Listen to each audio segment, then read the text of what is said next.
তারা দেখতে পেরেছেন যে অতি সম্প্রতি একটি ভিডিও, ছোট্ট একটি ভিডিও বার্তা রীতিমতো ভাইরাল হয়ে গেছে। ইতিপূর্বে বাংলাদেশে দুটো গুরুত্বপূর্ণ প্রত্যাবর্তন হয়েছে। একটি হলো বঙ্গবন্ধু শেখ মুজিবুর রহমান। দ্বিতীয় যে একটা অভিষেক, আগমন এবং প্রত্যাবর্তন ঘটেছিল শেখ হাসিনার ১৯৮১ সালে তিনি ভারত থেকে বাংলাদেশে প্রত্যাবর্তন করেছিলেন। বিএনপি যারা নেতাকর্মী তারা আবার এই ভিডিও বার্তাটি তাদের নিজস্ব যে ওয়াল সেখানে ব্যাপকভাবে তারা প্রচার করছে এবং সেই ভিডিও বার্তাতে জনাব তারেক রহমান তিনি বেশ উচ্ছ্বসিত হয়ে জাতির উদ্দেশ্যে তিনি বলছেন, খুব শীঘ্র দ্রুত আপনাদের সঙ্গে সরাসরি দেখা হবে, সাক্ষাৎ হবে। খুব অল্প সময়ের একটা ছোট ভিডিও। রহমান সাহেবের যে আগমন, সেই আগমনটিকে ঐতিহাসিক একটি মুহূর্ত হিসাবে তারা এটিকে যাকে বলে একটা মাইলস্টোন রূপে বাংলাদেশে প্রতিষ্ঠিত করতে চাচ্ছে। এর বাইরে বিএনপি যখন ক্ষমতায় ছিল ঠিক সেই সময়টিতে সজীব ওয়াজেদ জয় বাংলাদেশে এসেছিলেন। তো সেখানে অনেক লোক হয়েছিল তাকে বরণ করে নেওয়ার জন্য।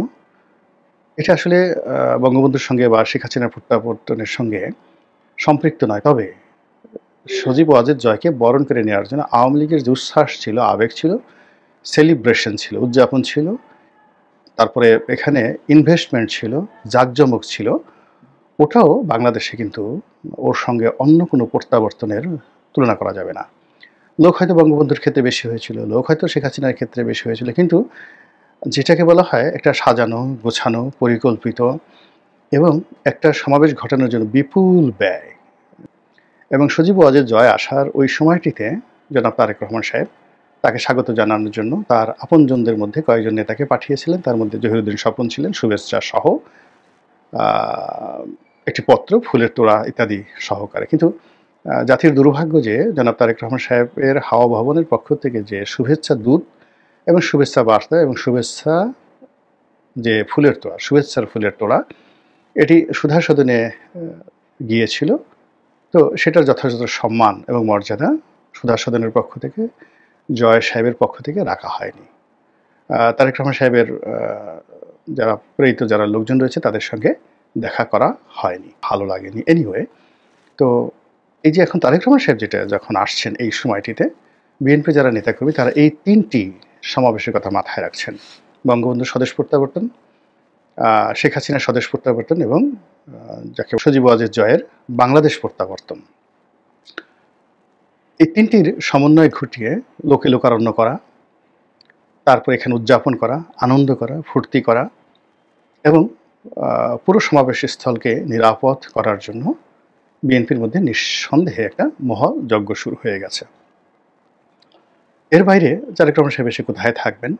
কেউ বলছেন তিনি শ্বশুরবাড়িতে থাকবেন, কেউ বলার চেষ্টা করছেন তিনি একটা ভাড়া বাড়িতে উঠবেন, তার নিজস্ব বাড়ি নেই। আবার তারেক রহমান সাহেব সম্পর্কেও সবাই বলার চেষ্টা করছেন যে তিনি কত মহান, তিনি জিয়াউর রহমান সাহেবের সুযোগ্য পুত্র।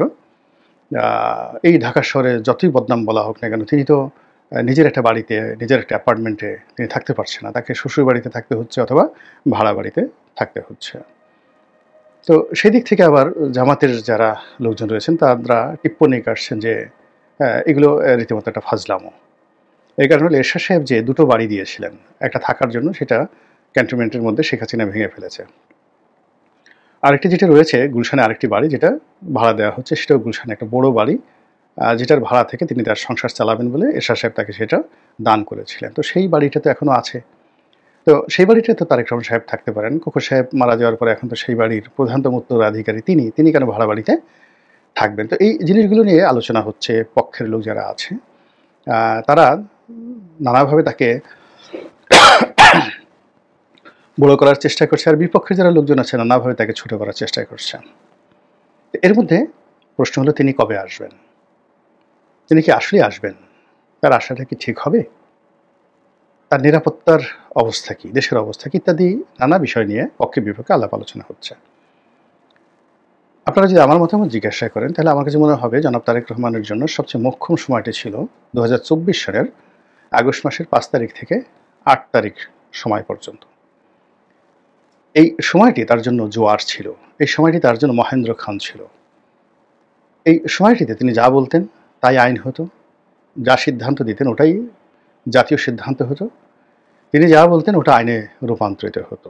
কিন্তু আগস্ট মাসের ৮ তারিখের পর থেকে পুরো পরিস্থিতি ধীরে ধীরে ধীরে ধীরে তার নিয়ন্ত্রণের বাইরে গিয়ে এখন তিনি এমন একটি স্পর্শকাতর অবস্থায় আছেন, না ঘরকা না ঘটকা। দলের মধ্যে তার অবিসংবাদিত ক্ষমতা রয়েছে, কিন্তু এই সময়ের মধ্যে তার সঙ্গে ক্যান্টনমেন্টের কেমন সম্পর্ক রয়েছে আমরা জানি না। Very sensitive. আপনারা জানেন যে ক্যান্টনমেন্টের সঙ্গে তার সম্পর্ক খারাপ ছিল, ভীষণ রকম খারাপ ছিল। তিনি সেই তার যারা কোমর ভেঙে দিয়েছেন, তার উপর যারা জুলুম করেছেন, অত্যাচার করেছেন, তাকে যারা ফ্যানের সঙ্গে টানিয়ে রেখেছেন, এই ভিডিওগুলো ভাসছে।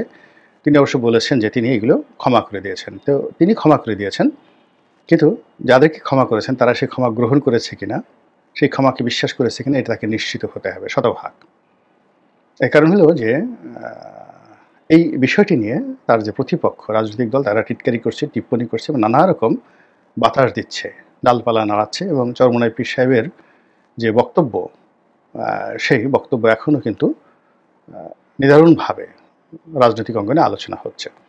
তো সেই বিষয়টি বিএনপি যারা কর্তা ব্যক্তি রয়েছেন, সামরিক যারা উপদেষ্টা রয়েছেন, তারা এখানে কি সমঝোতায় এসেছেন এটা আমি জানি না। ২ নম্বর হলো যে সেনাবাহিনীর মধ্যে সেনাপ্রধান, তার বাইরে জামাতপন্থী যে সকল প্রেশার গ্রুপ রয়েছেন তারা, শোনা যায় যে সেখানে হিজবুত তাহরিরও একটা প্রেশার গ্রুপ রয়েছে, তারা যারা বিএনপিকে কখনই ক্ষমতায় দেখতে চায় না, সর্বশক্তি দিয়ে বিএনপিকে প্রতিহত করতে চায়। মানে দুটো গ্রুপ, অর্থাৎ জামাতপন্থী প্রেশার গ্রুপ এবং হিজবুত তাহরির প্রেশার গ্রুপ। কিন্তু যিনি এখন সেনাপ্রধান রয়েছেন মিস্টার ওয়াকারুজ্জামান, তিনি এখন কি চিন্তা করছেন? তিনি কি জামাতের পক্ষে, হিজবুত তাহরির পক্ষে, ইউনূস সাহেবের পক্ষে, নাকি নিরপেক্ষ?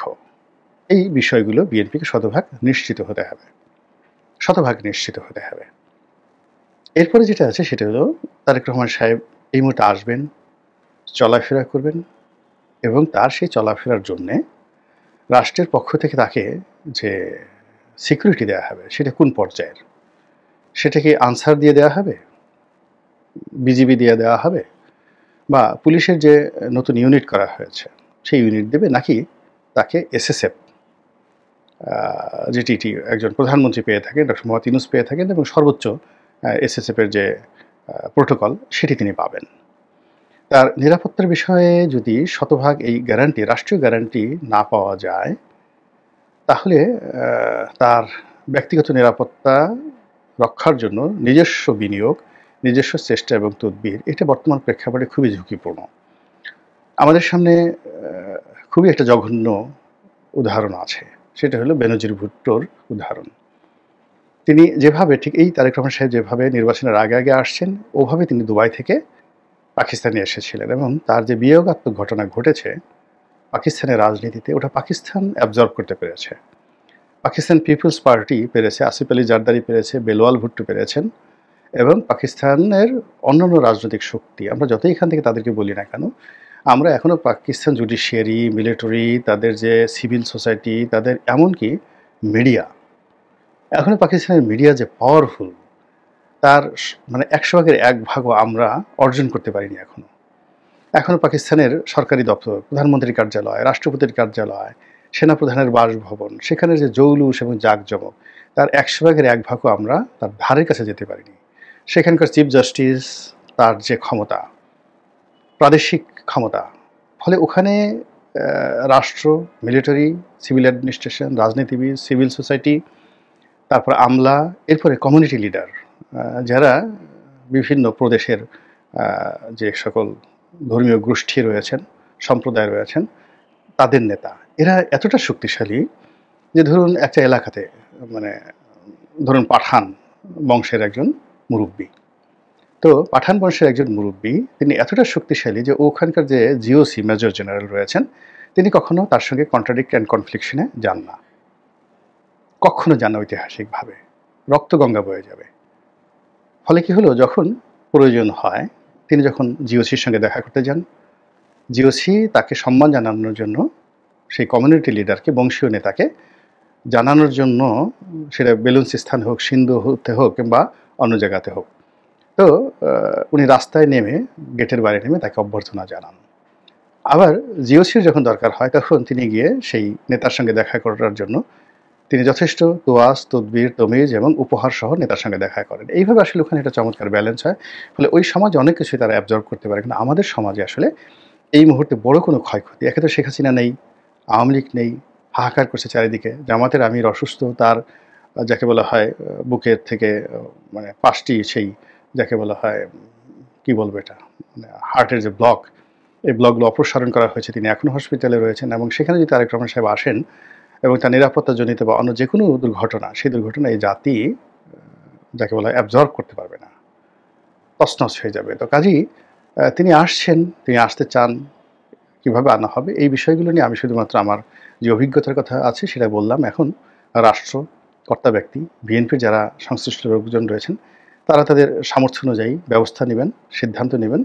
আমরা যারা আমজনতা আমরা শুধু দেখব আর তালি বাজাবো। আল্লাহ আমাদের সবাইকে হেদায়েত দান করুন, নিরাপদ রাখুন এবং ভালো রাখুন।